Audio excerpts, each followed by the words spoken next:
Hello, guys. Hello, everybody. Welcome to this Mesa 24 talk. Let me introduce you our guest tonight. He is Brian Asklev. He is Danish, and he is the designer of the game series called Marshals Quartermasters, published by Buka Simulations, that has released his first model of the series called 1812 Napoleon's Fateful March, that depicts the invasion of Russia by Napoleon back and forth. So, without more dilation, Brian is not exactly a new designer. He has some other games designed earlier on, like mainly for GMT, like Baltic Empires or Saints in Armor. But these games are quite different from the series we are talking about tonight. So, hello, Brian. Do you want to say something to our audience? Hi guys, and I'm humbled that anybody want to hear from me, so I'm happy to see you. Okay, let's start with the first part of the talk. We are going to talk a little about you. How did you started in wargaming, and what are your preferred eras or systems or whatever as a wargamer? Yes. Well, I'm 44 years old now, and I started wargaming when I was 14, as one of my friends' older brother had the Russian campaign. So that's where I started, and then I got into a group at the nearby town, and they needed a player for Empire and Arms, which is a pretty complex game to start with when you're 14. But they said that that would be no problem, and then I was then I was going to play that. So that's my start as a gamer, and also my introduction to the Napoleonic era in general. So, what are the games that you like the most to play? I mean, World War II, Napoleonics, Ancients. I really like World War II and World War One and Napoleonics, and Mm. also have a strong preference for the 17th century because Uh, that's the games I have made so far. yeah, Uh, okay. yeah,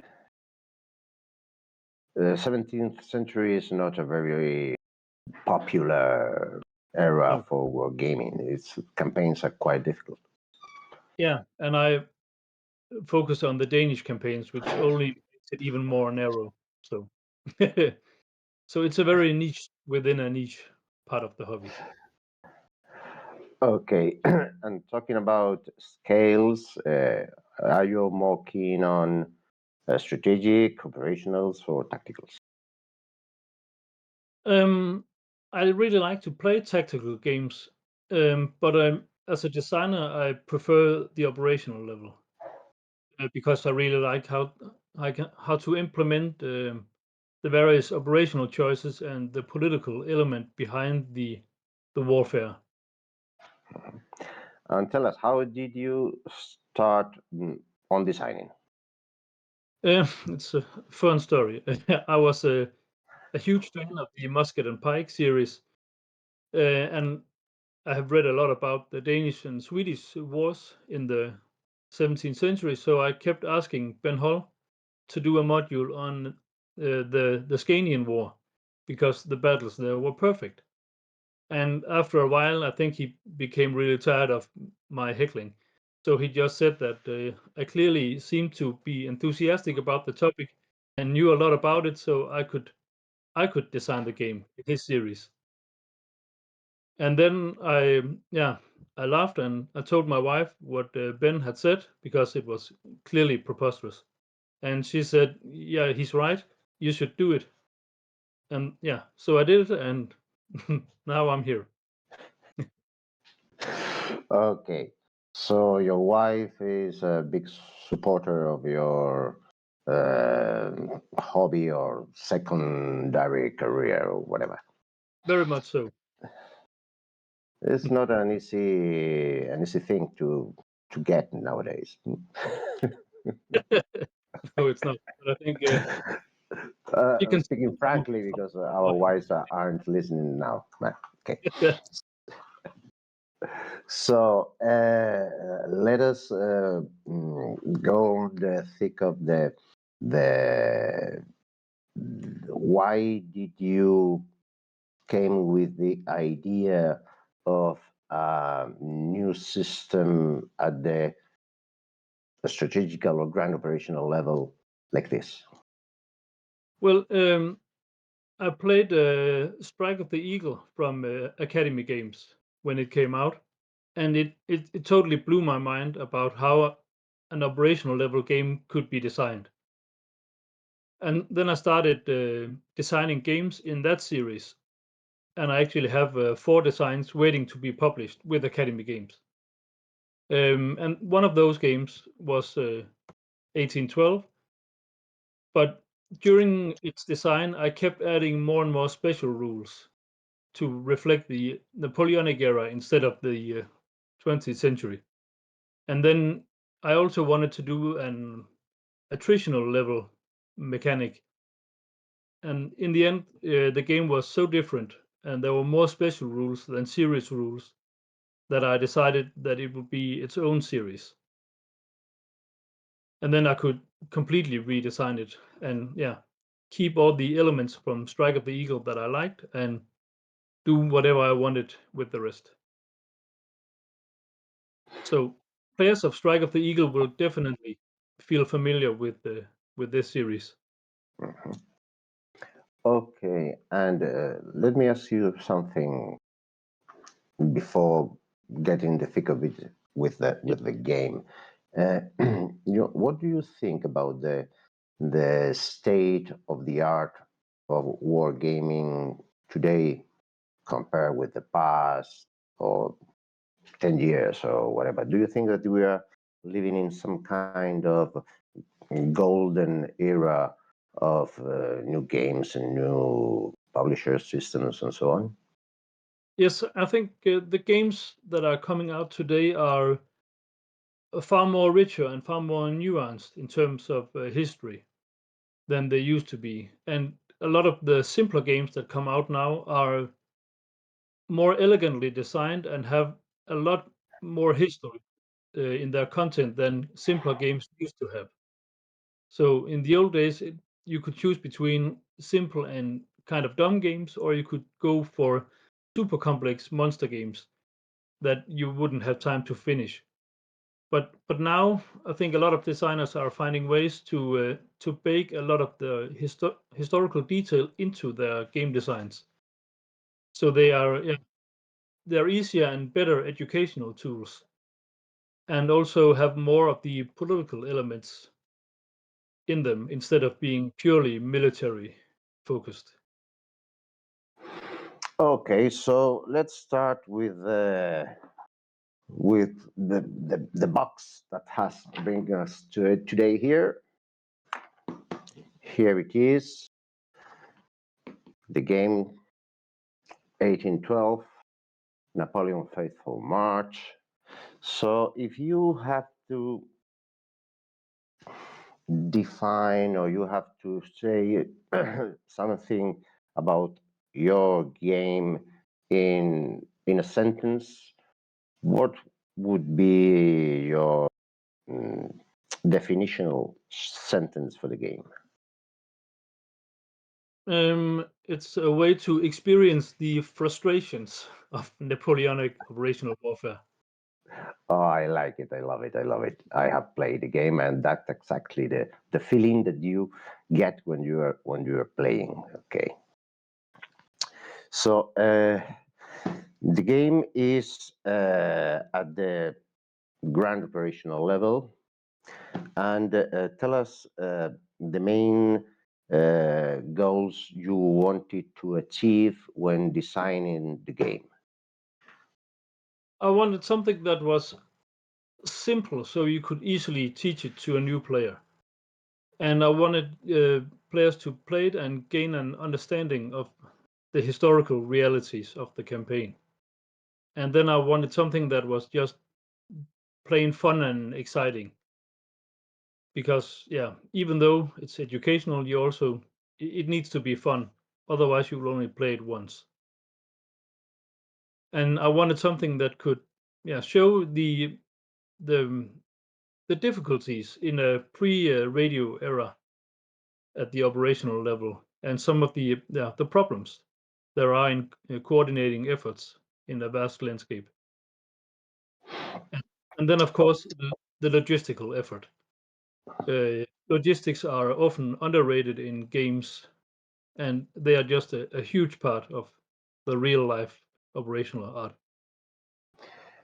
Okay, so if I had, I think that we will agree if we say that the core mechanic of your system is the hidden orders mechanics, and so please describe it to our audience while I'm trying to pick some pics of the game and share with the audience.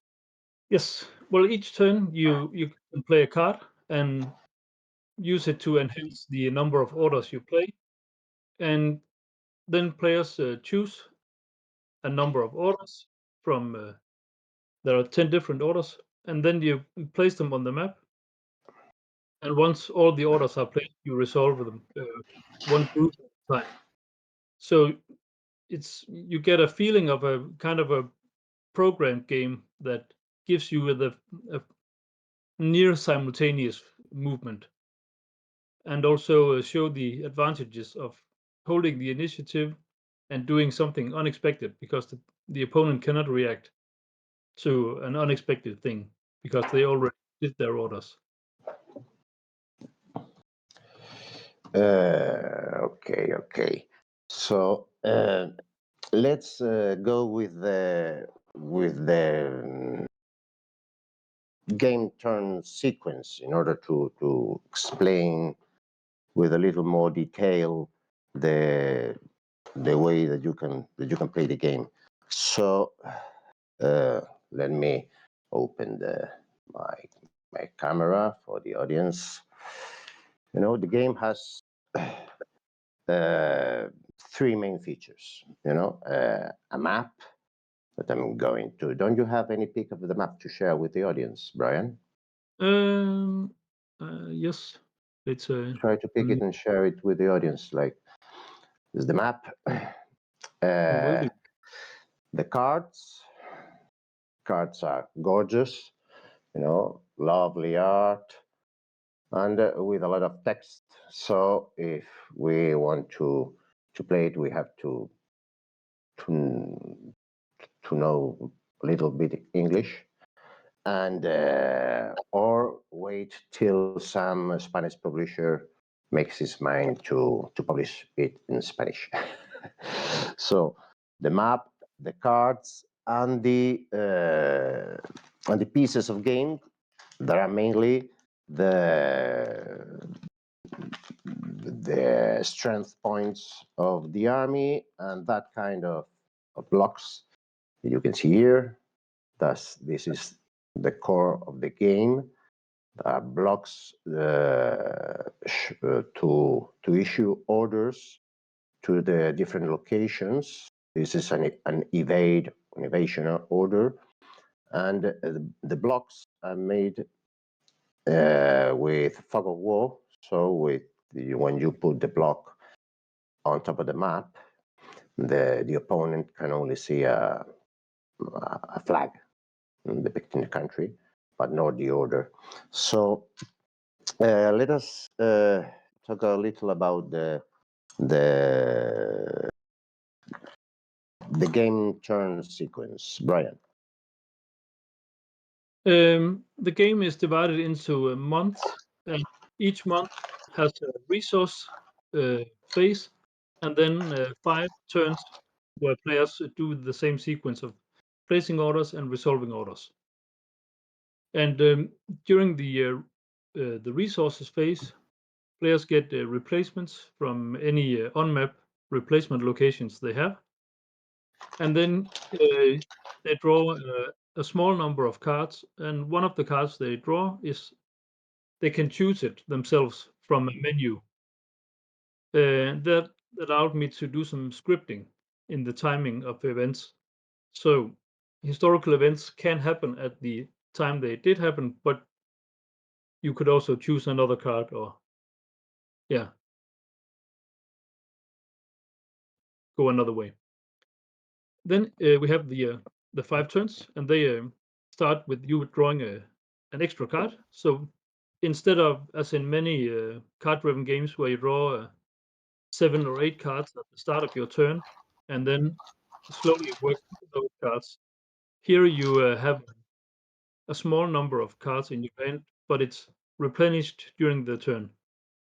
So it's harder to micromanage the timing of what you will do, and you're more forced to react to events as they happen. Yes, Um, the yeah. timing. You have talked about the timing of things to be done. The orders are not played in the sequence that you want to play them, but they have to be played in a very specific order. Yes. That Yes. is quite interesting. Try to explain it a little, and why is this the order and not another one? Players first start out with the forced march orders. So first, the units that are going to move quickly move first. So they don't have a time to do a proper reconnaissance. So they will march out and they will fight. They can move further, but will fight with a reduced combat effectiveness. Then, after the force marches, you execute your cavalry patrols, which allows you to see the content of enemy stacks adjacent to yours, as well as their orders. So you can see if what the enemy is planning to do. If you have a cavalry patrols order, that is. And after the cavalry patrols, then you execute the normal march orders. So the benefit to those are that you have a chance to do some reconnaissance before you march. And the marching units, they move slower, but with normal combat effectiveness. And after marching, you execute all the evade orders in areas where the enemy moved in. That's important, Brian, because at the moment you are in the same location with the enemy. You cannot do march orders to get out of a dangerous situation. You can only avoid the enemy if you have been smart enough to put an evasion or an evade order in that location. That's a very crucial point about the system. Try to explain it a little. Well, when you have your evade order, you compare your cavalry number to that of the enemy, and if the evading force has more cavalry than the attacker, you can evade safely because your cavalry is screening your movement. But if the other guys have more cavalry, then some of your troops will become exhausted and lose their combat effectiveness. So you can have a force that is being slowly weakened and demoralized if they evade over several turns from an enemy. And Cossack units are better at this screening and pursuing than normal cavalry, so they count double in this phase. So let's go on talking about the other different kind of orders that you have available. Then after all evasion is done, then in all places where you still have enemy forces with your forces, you resolve battles. And here you also resolve any defend orders you have placed. So defend orders represent building fortifications and preparing your troops for a battle in general. Like deeds and little redoubts and things like that, no? Yeah, exactly. And battles are relatively simply resolved in this game. You count the number of active strength points and then multiply them for specific causes. Units that force march are weaker, and some battle cards make some of your strength points fight better. Yes, and battle cards maybe, or you need a leader, a commander to play battle cards, and some No, leaders some have of better them than you others. yeah some battle cards require you to have a leader present. So, for example, the French cannot play Grand Battery if they don't have Napoleon present, because the artillery corps would be with Napoleon. And in general, it's better to have a leader because you can also draw a replacement card from for the battle card you just used if you have a leader there. And some of the leaders have some advantages in battle. And some others have drawbacks in battle. Have a negative effect in battles, so you definitely don't want to have them in battle. One of the main hard decisions that the Russian player has to take when playing is to remove the emperor from the first line of battle, because the emperor is not a very good war leader and prevents any other leader like Bagration or whoever to apply their better skills in battle. Yeah, and it's never easy to tell your boss that you would do your job better if he wasn't nearby. So So let's go with the rest of the remaining orders.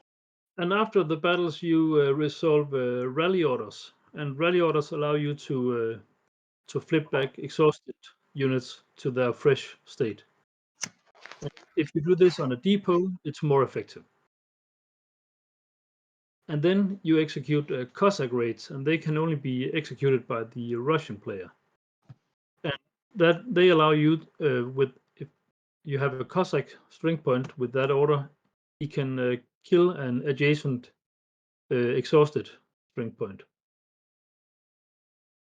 and prevent you from using forage orders. So if the French are trying to gather food, they will be prevented from doing so if all the forage parties are encountering Cossack patrols. And then you execute place depot orders, which allows you to place a depot. And both players need to maintain a line of depots from their supply sources along the map edges and along the roads to their armies. As you can see, guys, the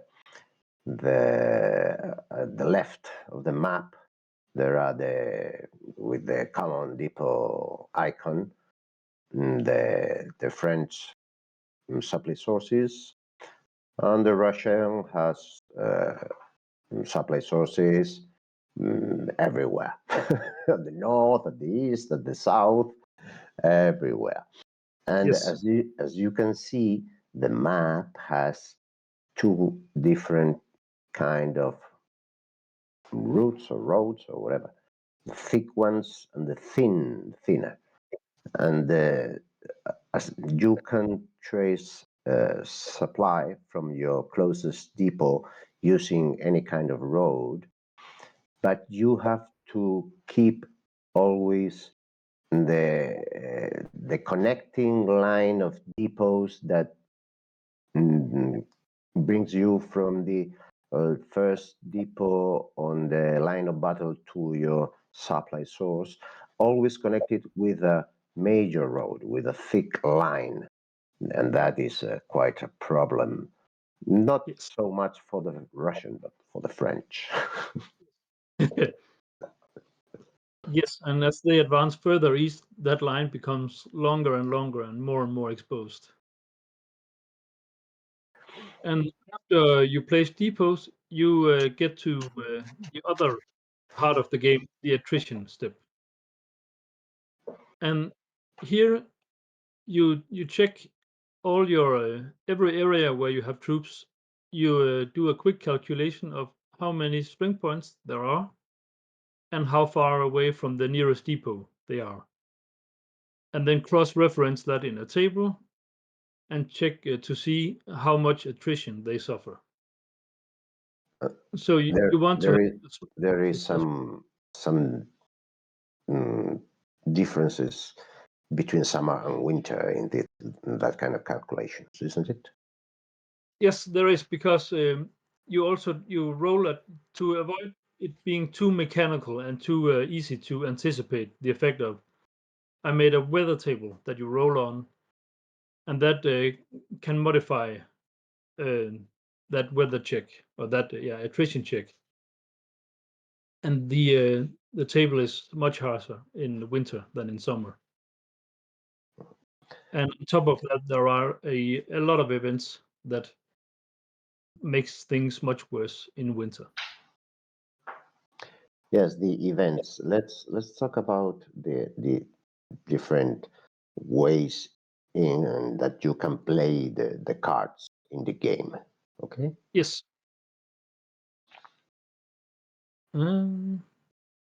Yeah. First off, you have here are some examples of battle cards.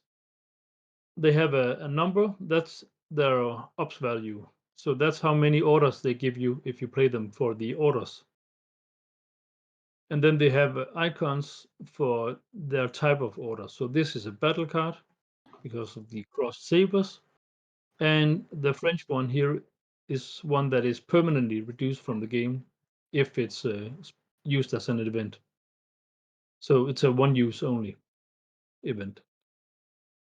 So when you play it as a battle card, doubling the combat value of 3 French infantry troops or SPs, you lose the card for the remainder of the game. Yeah. To represent that this corps is fatigued and lost a lot of veterans by doing their spectacular deed. In general, I tried to make the battle cards a bit more interesting. So instead of just having +1 loss or a -1 loss effect, they're more situational and depend on your army. So, for example, the French event is more powerful if you have 3 spring points than if you have only 1 or 2. And there are other cards that are made for cavalry units. I can recall Murat, Corp, and things like that. Exactly. And a lot of the cards also have some counter cards on the other side that may modify it. For example, you have a cavalry charge card that enhances the battle effect of your cavalry. But you also have cards like infantry squares that make all enemy cavalry fight with a lower combat value. So when you play your battle cards, it's secret, and then you're revealing them at the start of the battle. And that can be a source of real tension because you don't know what the opponent is planning to do. And there is a very interesting mechanic, the dummy card. It's a card that you always have on your hand, and tell the audience how it works.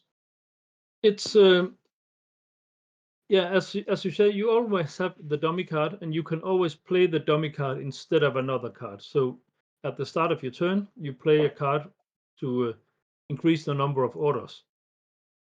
And in other games, it's super annoying if you don't want to play a card because it's really hard to keep that a secret from the opponent. So I included a dummy card, so you can always play the dummy card, which increases your orders with 0 and then goes back to your hand. And you can play it as a battle card where it has no effect, but it gives the impression that you're playing a card. So And yeah, yeah, no, faking. yeah, it's a kind of fake card that brings some hesitation to the opponent. So, Yes.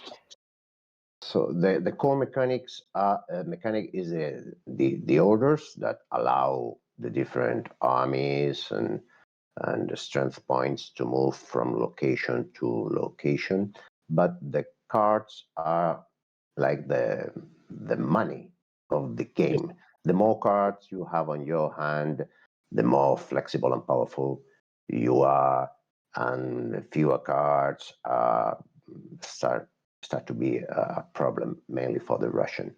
So talk us a little about the problem with the Russian hand and French hand and things like that. Well, if when you lose a depot, then you lose a card. So you want to maintain your depots as much as possible. And Russians are losing depots quite frequently. yeah, they are. And you can, during the place depots step, you can remove your own depots for free without any penalty. But it can be hard to both keep a depot in your control until that step, and sometimes it's also hard to anticipate which depots will be lost during a turn. Yes, because we have to remember to recall the audience that orders are expensive. You don't Yeah. have as much orders as you want, almost never. You are always short of orders. And if you play the order on one order to remove a depot and that depot isn't attacked or in danger, you are losing an opportunity to do other things somewhere else. And the deck is split in 3 parts. So each player has some of his cards that are available throughout the game, some that are only available in the summer months, and some that are only available in the winter months. And that allows me to add a lot of flavor to the decks. So the French deck in the start of the game will have a lot of really good cards, a lot of powerful battle cards, high up cards, and not that many negative cards. But then when winter comes, all his summer cards are removed and all the winter cards are added. And they will drastically reduce his average ops values on the cards, and there will be a lot more negative events because the game, and we haven't talked about that yet, so just put some on. But the game have must-play cards that are automatically played when you draw them. And usually you don't want to play that must-play cards. Nope. But they will be played automatically. And here are 2 examples, and they serve a dual purpose in the game. First, they're great for giving thematic narrative because tough things happens or unanticipated things happens, which is always nice, and they allow me as a designer to have some things happen in the game that players would not make happen to themselves if they were in control. And in too many card-driven games, you have like you're feeling like a god level control because you have a bad weather card that you can play in exactly the right time where it hurts the enemy the most. And that doesn't really make sense to me. And it hurts the narrative feeling when I play a game where I can summon rain at will. So here it happened when the event is drawn, and so neither player controls it. And that also add a lot more attention to the game. Okay, and let us talk about another brilliant feature of the system. This game, Casualties, have two different stages that a strength point can go by before being eliminated. Is that talk us a little about the exhausted SPs and what they are used, what you have to do to avoid being exhausted too fast or too early in the game. Your sound is falling out. Can you repeat the question? Yes, tell us a little about the exhaustion micro rule. You know, when a normal or fresh SP goes exhausted, exhausted troops have some value, but are very weak. Yes. and very exposed to a lot of things that can happen to them. Tell us a little about the weakness of the exhaustion troops and the difference between troops exhausted and fresh. Yes. When a strength point becomes exhausted, it represents both the effect of casualties, but also fatigue and disease and lack of break of morale. So an exhausted strength point is pretty useless in battle. They have a combat value of 0 unless you have a good battle card that modify that. But during the attrition step, they eat as much as a normal strength point. So you can have a huge army with only a few motivated soldiers and a lot of stragglers, and they will fight really bad, but they will eat out the landscape and suffer a lot of attrition losses because they eat so much. Yes, talking about the landscape. Tell us something about the devastation system or the devastation rule on the map. Yes, during all time, I guess armies have really eaten out the landscape whenever they move through it, and this is represented in the game by the devastation markers. So a normal area have a devastation level of 0, and that can be increased to 1, 2, or 3 during the attrition phase as a result of the checks on the table.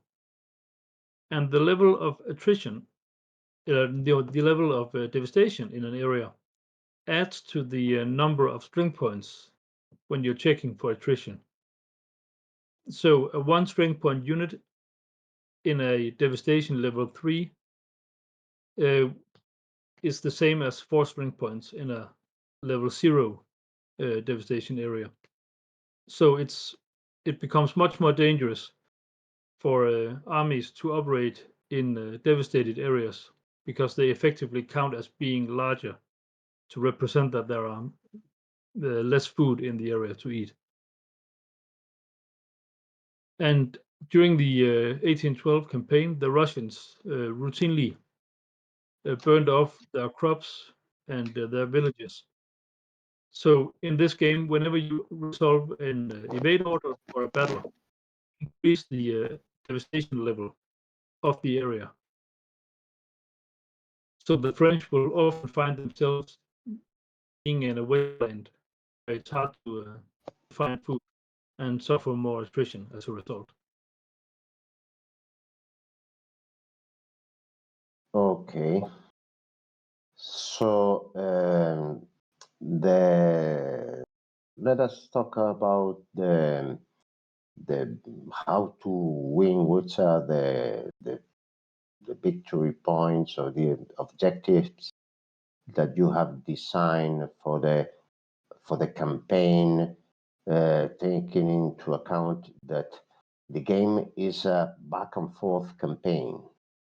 Yes. So you have to go as close as Moscow as you can, but you always have to have in mind that you have to go back to your home country sometime. Yeah, that was quite a challenge during the design process. So you get victory points from winning battles, and especially if you cause a lot of losses and if you can eliminate leaders. And then you gain victory points from capturing cities. And Moscow is a special case because the French get victory points for each at the end of each turn where they are in Moscow. So they are encouraged to go to Moscow as fast as possible and then stay in Moscow for as long as possible. So they are encouraged to perhaps stay a bit longer than what is really safe for them to do, as they did historically. And at the end of the game, they suffer a massive victory point penalty for the losses they have suffered. So ideally, the French want to go to Moscow and just stay there and have a happy, safe winter there. But very often that's that's not what's going to happen because they have a really, really long and super vulnerable line of communication back to France. So they are always in danger of being cut off by the Russian armies on the flanks. So I needed something that would make the French go to Moscow and stay instead of just doing the gamey thing, which would be to just run there and say, "Whoops, I did it," and then run back. So they are encouraged to go to Moscow, stay, and then leave if they fear they would lose their army if they stayed. One of the most shocking things for me when reading the victory conditions is the fact that Russian losses don't count for victory points, but French casualties count a lot. Yeah,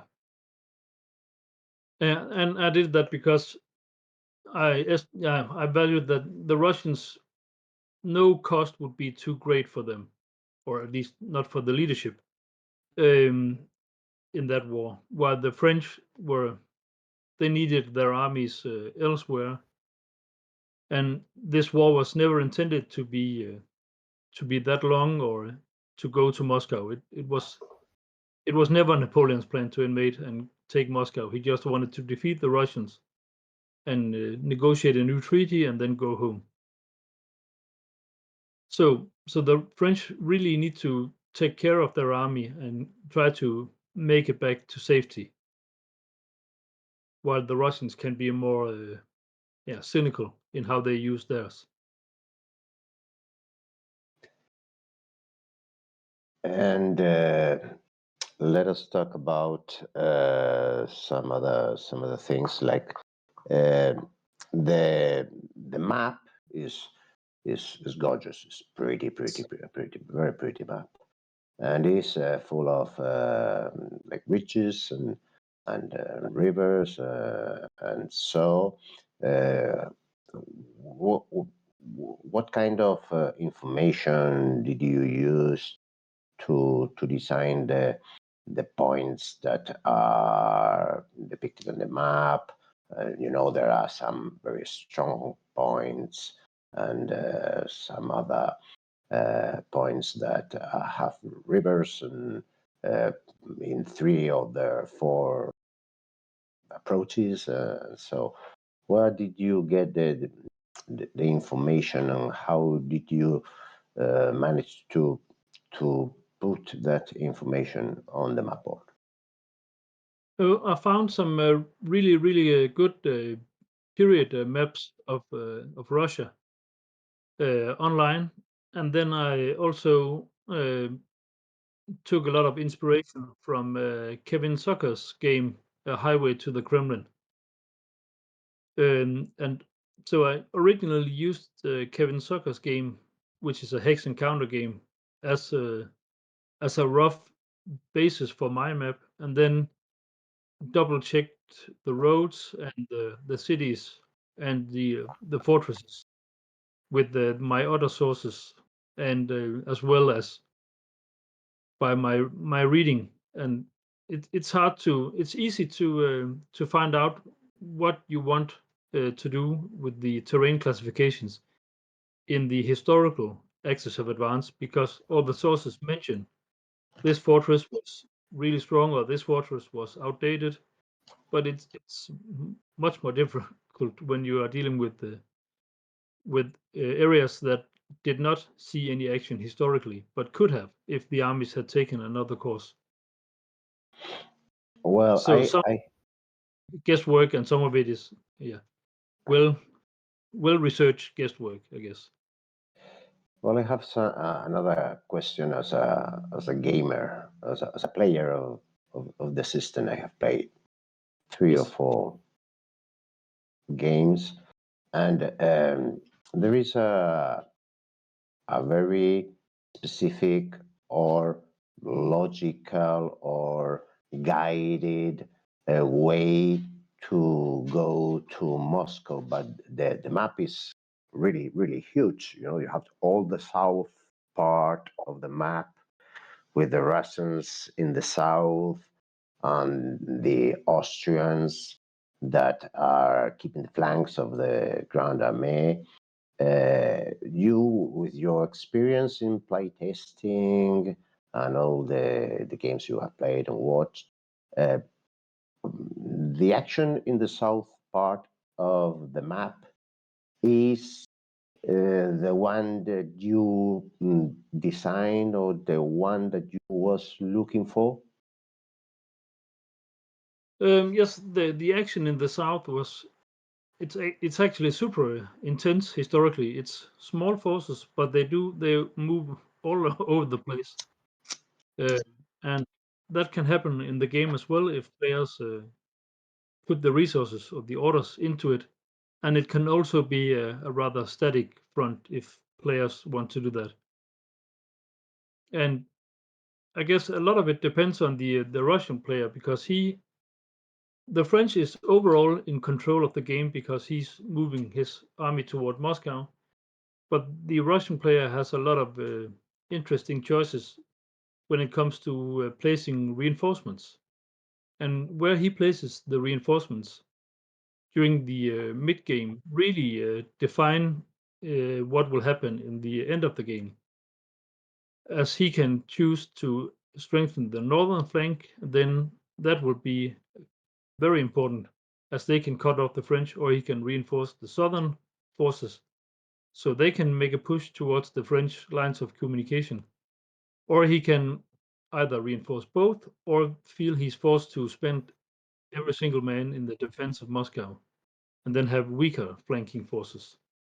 So during my testing games, I have seen everything from super intensive battles in the south, where players spend at least half of their orders there every turn, to to games where nothing really happens on the flanks and everything is focused on the main axis to Moscow.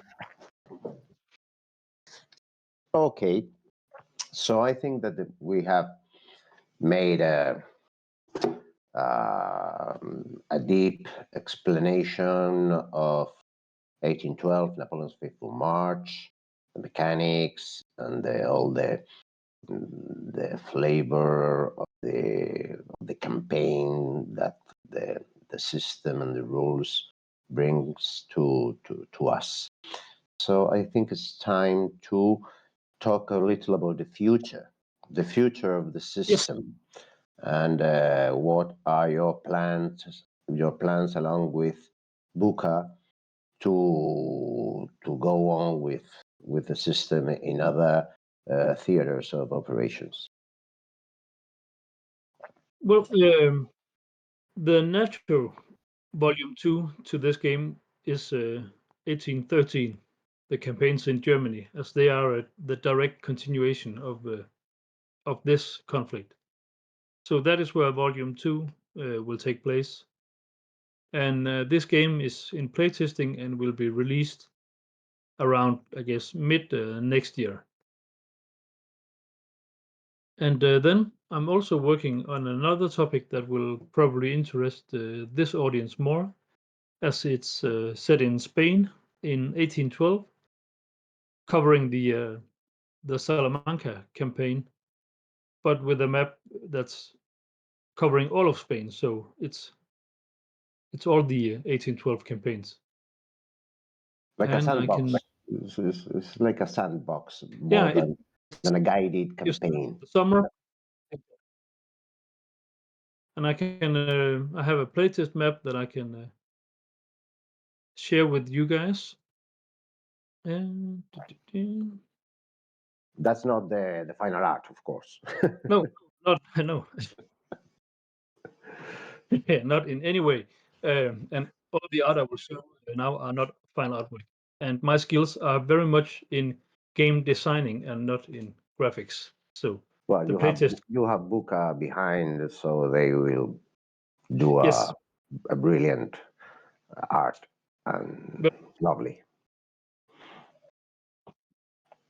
So this is the map for the Spanish game, and if 1812 Spain becomes a hit, then it should be easy to do games on other parts of the Spanish campaign, the Peninsular War, because you could use the same map. And one of my main focuses in the 1812 Spain game is that I want to make a game on the Peninsular War that shows it as a Spanish war, and not as it is represented in most English sources, where it's almost as if the Spanish weren't there or just a sideshow to the British. So here it will very much feature the Spanish forces, and they are very strongly represented in the events. Both the main conventional forces and the guerrilla forces. So there will be special rules for guerrilla. So yes, and they function. They are quite. They were fun to do. So guerrillas cannot attack French strength points themselves, but they have a special guerrilla ambush order that they can get, and that allows them to cancel an adjacent French move order, and then exhaust some of the French forces that were trying to move. So they can really be a pain in the ass for the French player. And the French deck is have a lot of must-play events that represent the guerrillas of the various regions rising up. Then that will also save you from watching more of my playtest graphics. So as I was saying, I wanted it to be a game on the Peninsular War as a Spanish French war, where the British are in aiding the Spanish, but they're not the main drivers of the war. So there will be a lot of events representing the Spanish part of the history.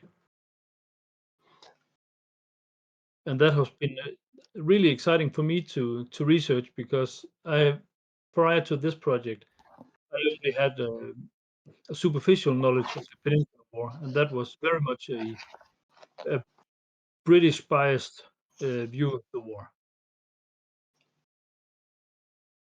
So I've learned a lot, and it has made this period even more interesting to me.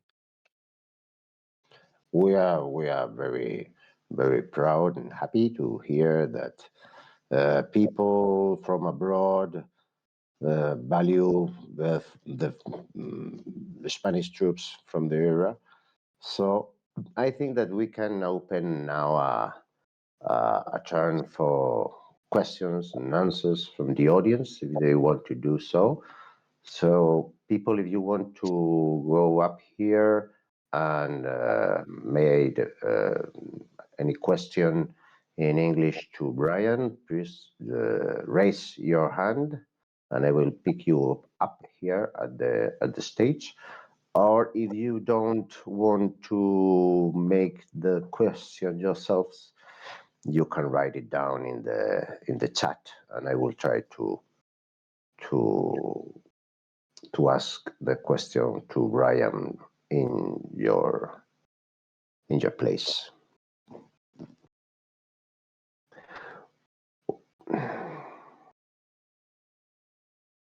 So Andres Garcia Dabut.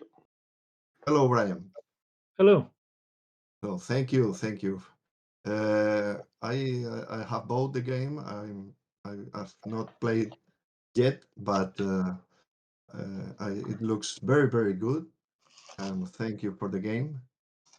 Just a question: there is a scenario or future scenario of the option of stopping at Smolensk and stay there for the winter. You know, the option not to go for Moscow, but to stay at the Smolensk and stay there for winter. Thank you. Well, yeah, I thought a lot about it, and in the end, it's very tricky to do, because in many ways that would have been the far better choice, but that was not something they could have known at that time.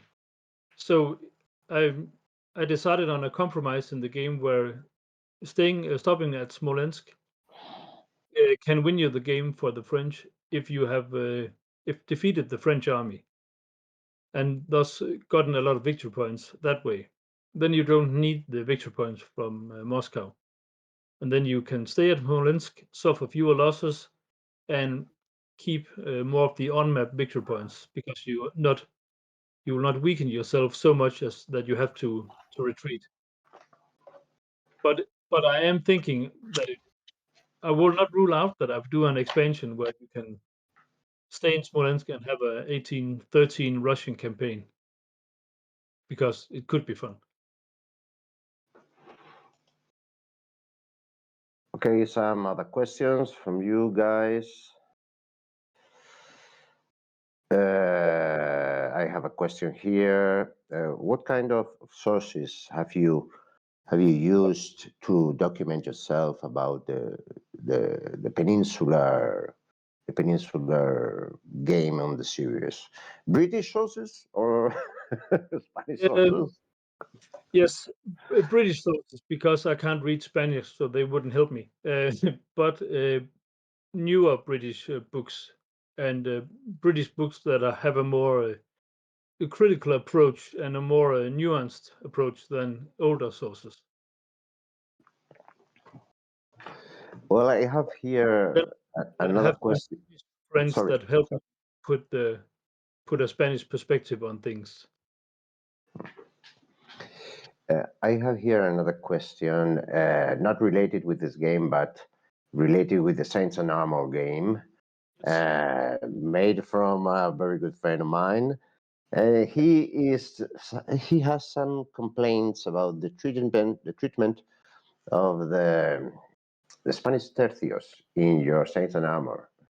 I mean, he points that they are almost a trash. I mean, they are too weak. They are among the best units in the game. if they are the old Spanish tercios.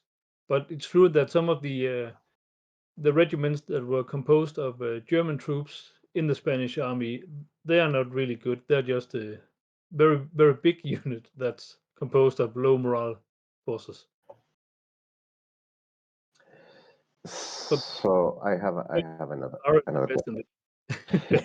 Well, I haven't played Saints and Amos, so is a question that a friend has sent me via WhatsApp. Yes. So then tell us something about the process with Buka. You know, Buka is nowadays one of the main or more pushing publishers in Europe.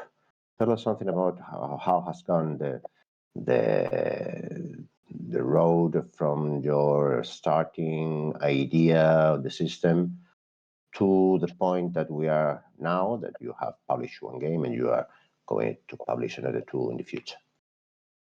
Well, it's been a surprisingly straightforward story, especially after designing for GMT games where you have to wait for ages in a P500 process, or with Academy games where you're in an endless loop where nothing happens.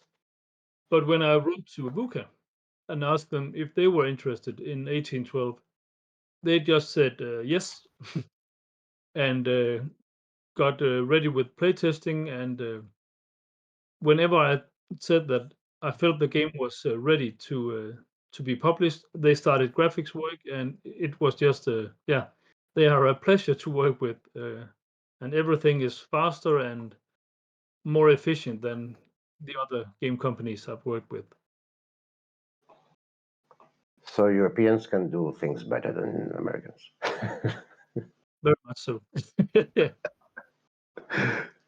Very much so. So I have a lot of other designs that I'm considering doing with the VUCA instead of the publishers I had originally intended, because they're a pleasure to work with. And it's just, as a designer, it's way more fun to see your game published than in an infinite loop where you're just waiting and waiting and waiting. Yes, and do you have in mind some other ideas for other games, other systems, or whatever, or are you really, really focused on this series? No, I have a ton of ideas. So I'm also doing a game on the 30 Years War, and it originally started as another game in another series, but I have redesigned it. And once again, I just told Buka, "Is this something you're interested in?" And they said yes. So that will be published next year as well. And it's a very simple 4-player game on the 30 Years War. And yeah, it's a super fun system, and playable in about 2 to 3 hours. Okay, is it strategical? Is recreational? Strategic level. So the entire war at the strategic level. And I can add that the Spanish units are among the best in the game. Okay, okay. Well, Brian, I don't know you want to say something to our audience, but I have a request to our audience. We will publish the link, if you are willing. We will Yes. publish the link to the playtesting Discord server for the Spain 1812. And we expect that you can playtest the game. Is print and play available right now? Print and play and the module has just finished. Yes, there is a Basel module finished a couple of days ago that you can download from the server. So we will post the link to the Discord server of Brian. Yes. And now, Brian, it's your turn. You have to say something to our audience. Just want to say thanks to everybody who listened, and thanks for showing an interest in me and my game system. And I hope to see you on the Discord server, as I need the playtesters. And it would be very cool to have a lot of Spanish testers for a game set in Spain. Well, we are going to finish the talk. If you want to ask any other question, you can raise your hand. And in case you don't want to, we want to say many thanks, and it's been a pleasure to have you, Brian, here with us tonight. Thank you. We desire the best for you and your system. We will be following the development of the series very closely. And that's all. Thank you so much, Brian. Thank you. Thank you for having me. Well, guys. Bueno, chicos, esto ha sido todo. Podéis seguir disfrutando del resto de contenidos de Mesa de Guerra 2024. Adiós a todos. Bye, Brian. Bye.